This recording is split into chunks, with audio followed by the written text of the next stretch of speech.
ఓం శ్రీ మాత్రే నమ. జయ గురుదత్త శ్రీ గురుదత్త. అందరికీ నమస్కారం. ఇది గురు మంత్రం అండి. ఈ గురు మంత్రం అనేది గ్రహణం రోజు మాత్రమే తీసుకోవాలి. ఆ గ్రహణం రోజే ఎందుకు తీసుకోవాలంటే అది తొందరగా మనకు సిద్ధి అవుతుందండి. ఒక 100 కొట్టాల్సింది ఒక 1000తో సమానం అవుతుందండి. ఒక 1000 కొట్టాల్సింది 1,00,000తో సమానం అవుతుందండి.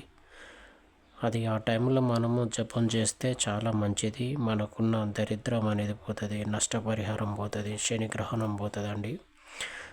అది గ్రహణం రోజు మంచి గురువు దగ్గరికి వెళ్ళి ఈ మంత్రాన్ని తీసుకోండి.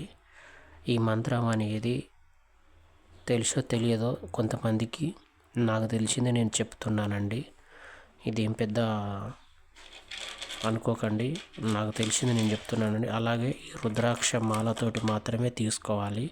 రుద్రాక్ష మాలతోటి ఒక గురువు అనేట ఆయన ఇస్తాడండి. ఈ రుద్రాక్ష అనేది గురువు స్థానం నుంచి తీసుకొని ఈ రుద్రాక్షకు ఆయన మంత్ర జపాన్ని చేసి మన చేతికి ఇస్తాడండి.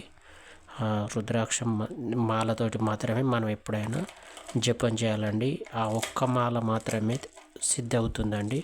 మళ్ళీ ఆ గురుమంత్రం సంబంధించిన మాల మాత్రమే వాడాలి, వేరే మాల వాడకూడదు. ఆ మంత్రం ఏ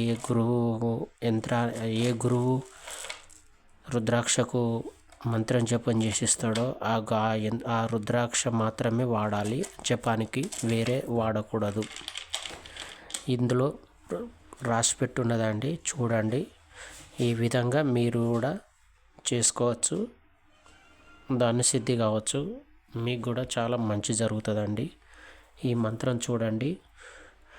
ఓం పరబ్రహ్మ పరమాత్మనే నమ. జగదుత్పత్తి స్థితి ప్రళయ క్రలయ బ్రహ్మ హరిహరయ త్రిగుణాత్మనికే సర్వకౌశికోని దర్శయ దత్తాత్రేయ సమస్త త్రీని స్థితి కురుకురు స్వాహ.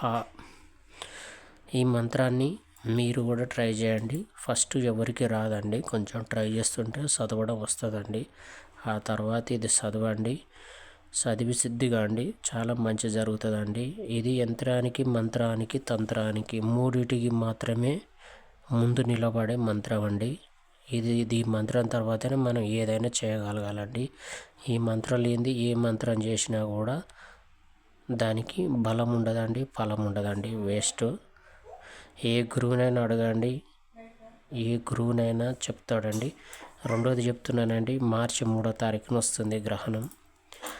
ఎవరైనా వెళ్ళాల్సిన వాళ్ళు ఉంటే వెళ్ళండి. పారే నీళ్ళల్లో కూర్చొని జపం చేయడం వల్ల శక్తి పెరుగుతుందండి. పారే నీళ్ళకు శక్తి ఎక్కువ ఉంటుంది. అందుకు ఆ టైంలో పారే నీళ్ళల్లో మాత్రమే చేయండి.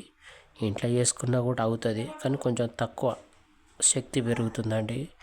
బయటికి పోయి నీళ్ళలో చేస్తే శక్తి ఎక్కువ వస్తుందండి. అందుకే నీళ్ళలో చేయమని అడుగుతున్నామండి. 2 గ్రహణం కాలంలో మాత్రం చేస్తే ఇంకా చాలా మంచిది. ఇది సిద్ధి పొందండి. మీకు కూడా మంచి జరుగుతుందని నేను ఆశిస్తున్నానండి. ఎందుకంటే నాకు తెలిసింది నేను చెప్తున్నానండి. వేరే గురువులు ఏదో రకంగా చెప్తారో నాకు తెలియదు, కానీ నా దగ్గర క్లుప్తంగా ఉన్నది కాబట్టి అది నేను చూపెడుతున్నానండి. అది ఓకేనండి. జయ గురుదత్త శ్రీ గురుదత్త. ఓం నమ శివాయ. హర హర మహాదేవ శంభో శంకర. ఓం నమ శివాయ.